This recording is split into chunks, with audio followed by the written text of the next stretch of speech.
Pare, si Kapitan ay hindi na may personal. Ay na naglilingkod pa. Sa totoo lang pare, itong last batch yan yung mga nakita mo nakatuwad-tuwad dyan. Oh. Kagawad! Kagawad! Kagawad. Kagawad! Ano ba yun? Ano ba yun? Nakakabala ka eh! Oh, bakit? Eh, kagawad, bakit di mo ako sinali sa tuwad? What? Mabuka nga muna. Tapang-tapang mo higiyagan yung mga anong tuwad. Yung mga nagwawali sa umaga pala. At tupad!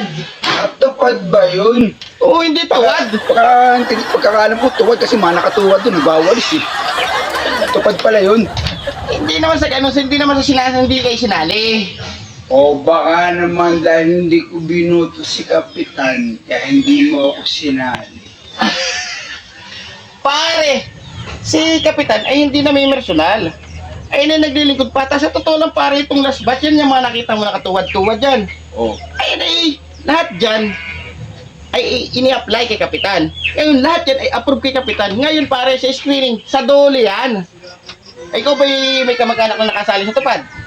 Parang meron na, hindi ako sure. Kasi pare, hindi ka mapapasali kung ang kamag-anak mo, ikaw ang ginawang roster. Kung baga, ikaw ang beneficiary. Ay, hindi pa ako. Ay, hindi pa. Ay, ano ba kang gusto mong mangyari? Ay, gusto ko makasali ako sa tuwad. Sisigaw ang kagawad dyan eh. Ha? Gusto ko makasali ako sa tuwad. Gusto mo rin magpatuwad-tuwad? Oo. Ay ganito. Sa susunod na batch, ay di ipapalisa na kita. Kukunin ko yung mga impormasyon mo. Ay siguraduhin mo lang ha, na hindi pa napapasali yung pangalan mo sa beneficiary na mga kamag-anak mo kasi makikita sa system ng dole. Tandaan mo pare, ang barangay, ang kapitan at mga kagawad ay walang kinikilingan. Dahil tapos na naman ang eleksyon. Ganun ba yun? Oo! May kinapaliwanag mo. Kasi sumasama ang loob ko, hindi ako nakasali dun. Eh, huwag ka na sumamalo pare. Ano bang gusto mo? Mag-inom tayo. Ay, pag meron. Ay, sige, mag-inom tayo. O, sige. Yan ang tanda mo pare ha. Ang barangay ay walang kinikilingan. Dole ang nag-i-screening yan.